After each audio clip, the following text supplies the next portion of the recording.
El índice del salario total incrementó un 2,8% en mayo, respecto a lo que es el mes de abril. ¿Y esto cómo posiciona al salario argentino hoy? Bueno, el gobierno hace tiempo que viene diciendo que su objetivo es que el salario le gane a la inflación, es el gran desafío que tiene el gobierno y se lo viene planteando para recuperar el consumo. Dice que el salario, y yo comparto esto, tiene que estar por arriba de la inflación para que el salario real crezca y pueda recuperar poder de compra. Que haya crecido un 3,3 en mayo es un dato interesante, es un dato importante, pero no nos olvidemos de una cuestión. El proceso inflacionario está en el orden del 50,1%, 50,2%, y el salario que viene recuperando bien, porque no nos olvidemos que en el mes de enero estuvimos en 29,6 interanual, 30,2 en febrero, 32,7 en marzo, 36,7 en abril, ahora en mayo estamos en 40,7, está 10 puntos abajo de la inflación. Esto es una realidad. 10 puntos significa que el poder de compra del salario ha perdido contra la inflación 10 puntos porcentuales en el último año. No obstante, está en tendencia creciente y la inflación está en tendencia estática y decreciente en principio. En principio en tendencia decreciente. Esto es lo que hará que en algún punto, yo creo que en octubre, el salario pueda superar en la interanual, ojalá esto ocurra, a la inflación y ahí se pueda recuperar el poder de compra realmente, ¿no? Sí, bueno, uno piensa, y bien lo decías recién, respecto a cómo viene la inflación creciendo, estamos 10 puntos abajo. Pero, ¿por qué la sensación que tiene la gente no acompaña esta idea? Bueno, porque hoy estamos en una etapa en la cual estamos 10 puntos abajo. Esta es la realidad. Entonces, y venimos de estar en una etapa como la que fue enero, febrero y marzo, en donde estuvimos 15, 17 puntos abajo de la inflación. En consecuencia, esa realidad, ese salario anémico, decía un profesor en la facultad, el querido Carlitos Beltrán, el profesor fantástico de economía, que es decano de la Facultad de Ciencias Económicas acá en Santa Fe, decía, el salario queda anémico con su poder de compra cuando pierde tanto con la inflación. Bueno, esto se está dando, ¿no? Bien, decime, ¿vos creés que la transfusión, en todo caso, para seguir con la idea, puede llegar a resolver esa problemática que vos estabas planteando?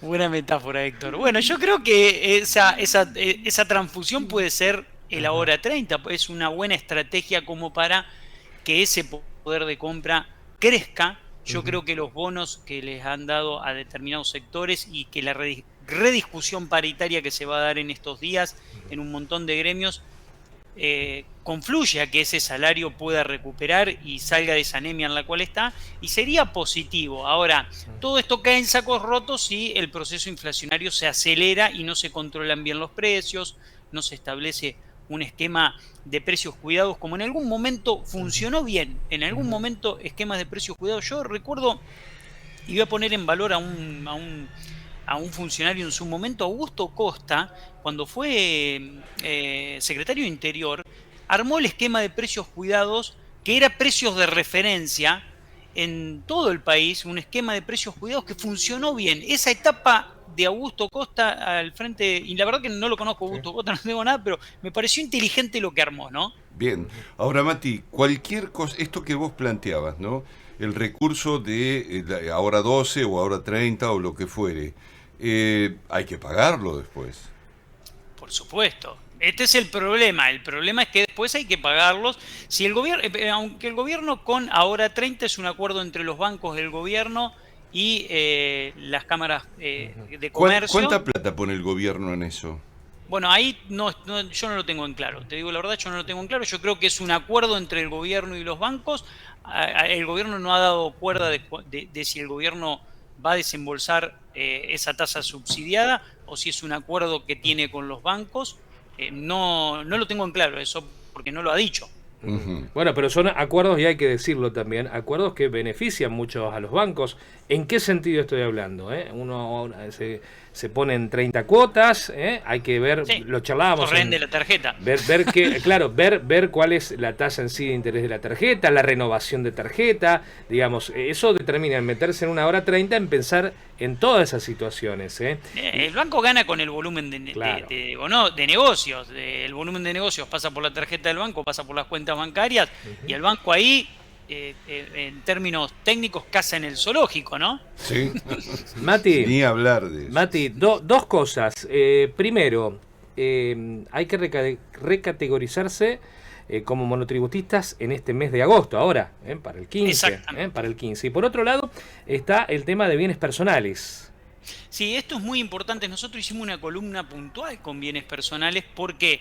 Porque vence la semana que viene, el 10, 11 y 12 del mes de agosto, la presentación de bienes personales para aquellos que tienen que pagar, y vence la presentación informativa para aquellos que tienen que presentar, están obligados a presentar las declaraciones informativas porque tienen salarios brutos que superan en el año los 13 salarios, porque hay que sumar también el salario, el SAC, el sueldo anual complementario o aguinaldo, hay que sumárselos, suma 2,5 millones de ingresos en todo el año, sea asalariado, jubilado o monotributista.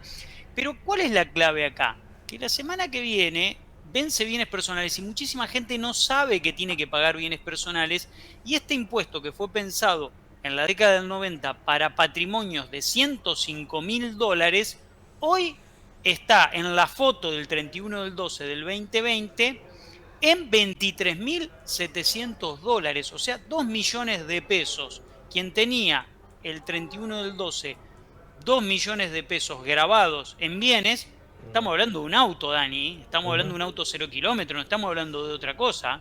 Un auto 0 kilómetro de gama media en tabla figura alrededor de 2 millones de mangos, y hay que pagar bienes personales. En consecuencia, hay muchísima gente que lo desconoce y tiene que asesorarse en esta cuestión porque, bueno, con la FIP siempre es preferible.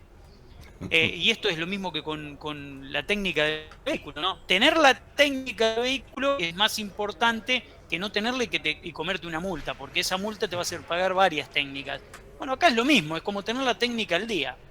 Bien, lo cierto es que en esta situación, recordar que ¿cuánto era hace 6 años atrás los bienes personales?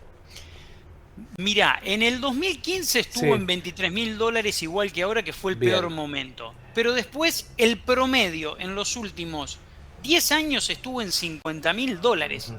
Y en el año 2007 se hizo una gran modificación de bienes personales, del mínimo de bienes personales, le aplicaron racionalidad a los políticos de bienes personales y lo llevaron a un valor de $96.800, a dólar oficial, ¿no? El Bien. patrimonio. Hoy estamos en 20.000. Esto se tiene que modificar porque es, desde todo punto de vista, lo digo en términos claros para que quede bien claro, impresentable. Mati, este sábado, sí, en Clave Bursátil vas a estar hablando sobre bienes personales.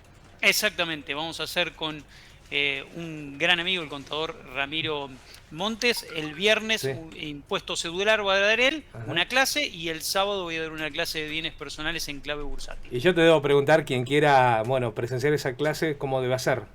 Ingresar a clavebursátil.com, ahí está el webinario como para poder acceder a ese curso, así que bueno, los invitamos a todos. Bien, ¿algo más que nos quede destacar en lo económico? Bueno, si quieren, les comento algo que dijo rapidito en la conferencia de prensa el ministro.